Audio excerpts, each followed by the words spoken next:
Welcome to the journey of the Tlingit Warrior. They came from the land of the Alaska clans, were warriors right from the start, and the Tlingits would come to the beat of their drum and live to the beat of their heart.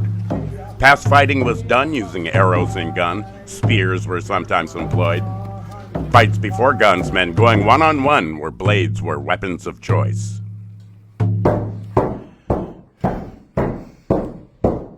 The eagle proclaimed the thunderbird name, and ravens waited in line. And warriors danced on and gave her a song, and hummingbirds started to rhyme. We'd say, ha, ha, ha, ha, hoo-way, hoo-ha. And robins came near and sang in their ears, and blue jay filled in the racket. And salmon were fun, they taught her to run, and halibut gave her a jacket. Beaver was first to put her to work, and otter put her to play. And porcupine quills would give her some skills. Bees would chase her away, we sang. Hoo-ha!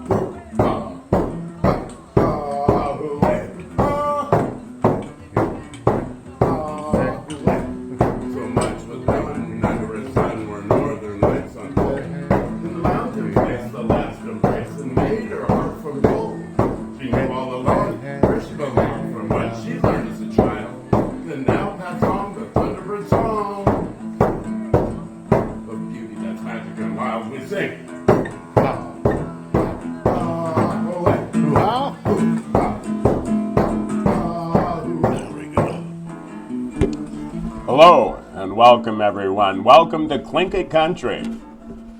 My English name is Johnny B. That's what they call me, Johnny B. My Tlingit name is Daku Dane. Daku Dane Yuchat Duayasa means my name in Tlingit is Daku Dane. Shanku Khedi Ayakat. I'm a thunderbird. Shown here on front of this drum, a thunderbird eagle, which would be Shak Ayakat. Kad Klei Ayakad Ayakat. I'm an eagle. I'm from the house that was lowered from the sun. Kasuwa, where are you folks? Where are you? Kuanina. Come on up. Come on up and visit. We'll talk. We'll talk of victories. Talk of victories past. The Tlingits are a warrior society. And whether it be the men or the women, they stood side by side as warriors in an endless quest to save our Hani, which is our homeland.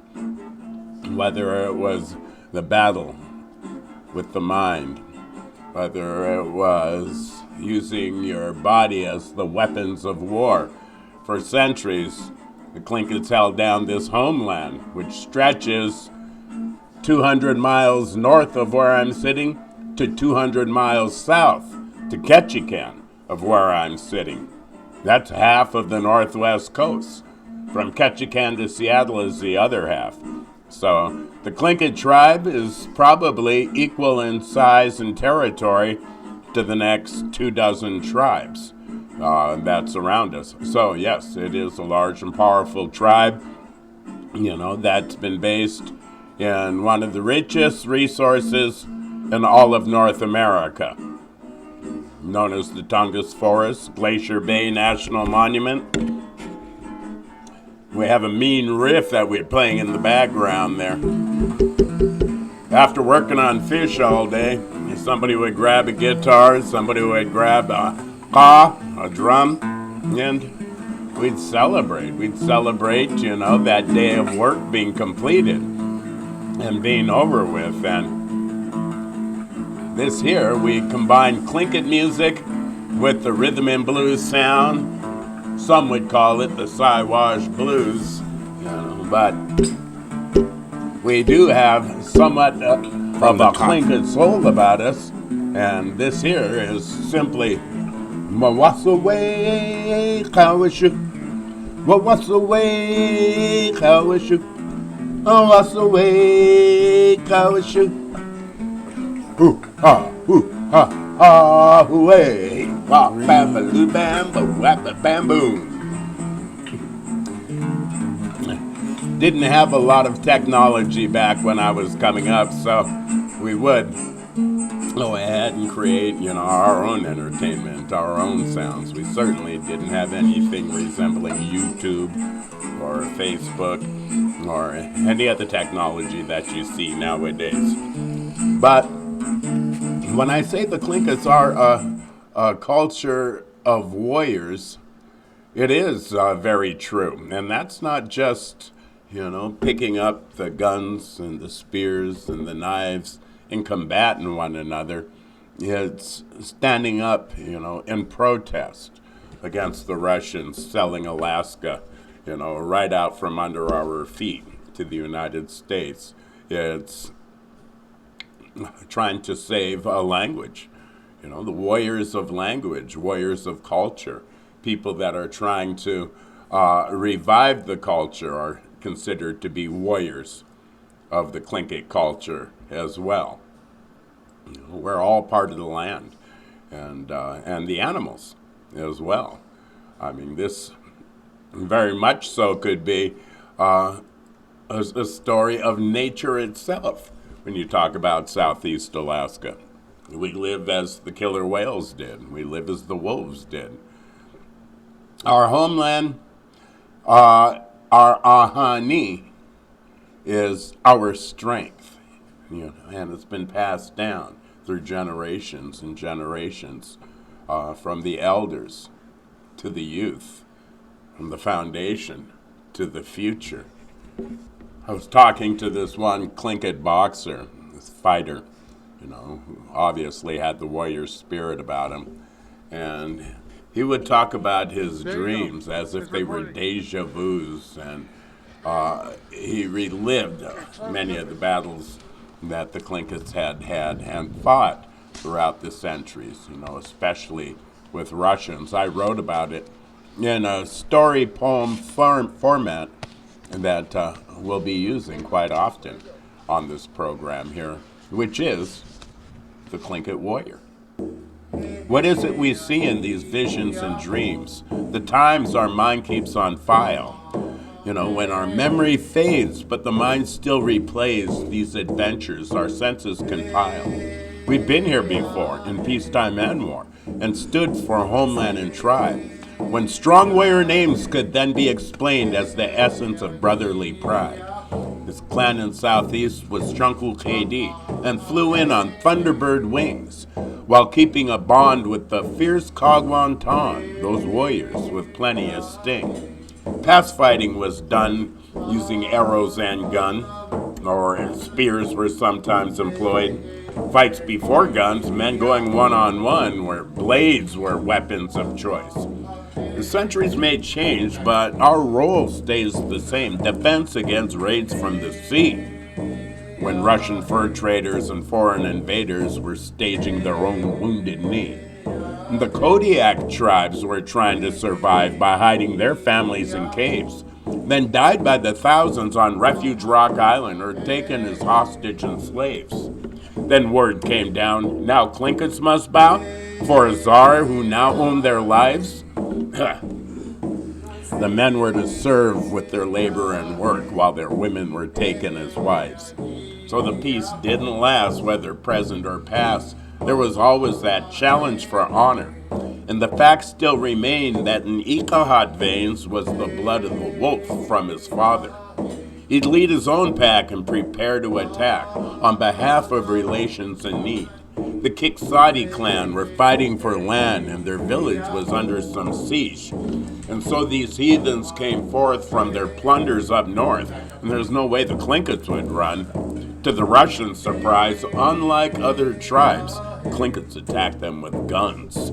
So the Slavs in this fort were put to the torch. Their rule was put to the flames. A hammer and knife helped carry that fight, and the Tlinkits had carried the day. Great battles were fought there on the same spot. Russians were routed again. The enemy's gone, but we're still coming along for a land that we'll always defend. Our Tlingit brothers will see you through trouble. He's our backbone and our partner in life. And that Ikahat name can now be explained as our warrior and our dog in the fight.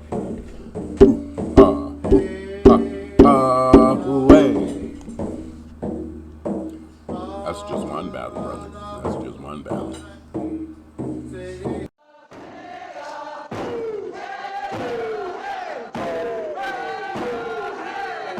The strong man, the watcher.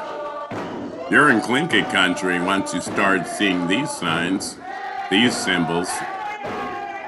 You know, it was rumored that the British staged a meeting with the Tlingits of this area back in 1801, where we started acquiring the muskets and the arms to take on the Russians, who were heading our direction at about that time after overrunning the coastal tribes from the Aleuts through the Konigs, through the Aleutic tribes. They had a custom of taking native women as their wives. We weren't having it. In June of 1802, a group of Tlingit Warriors attacked the Russians at their fort midday in present-day Sitka and wiped them out. A few years later, Alexander Baranov tried to take Sitka back by storm in 1804.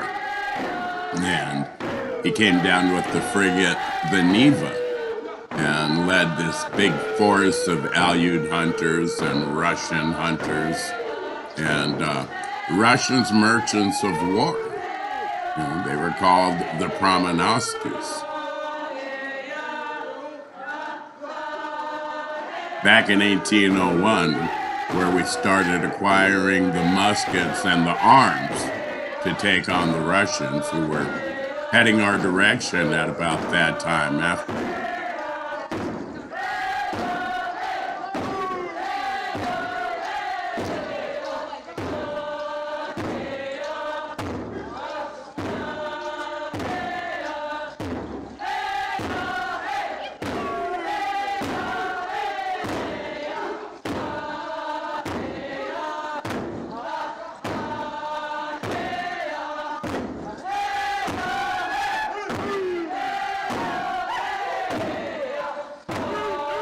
Warriors. Warriors of body, mind, spirit, and survival. It's time. So there's a podcast about the Tlingit Warriors of Southeast Alaska. We developed a strong and adaptable warrior spirit, which was derived from a rich and challenging environment. Our Ani, our homeland. It's what made the Tlingit strong and why we were never conquered.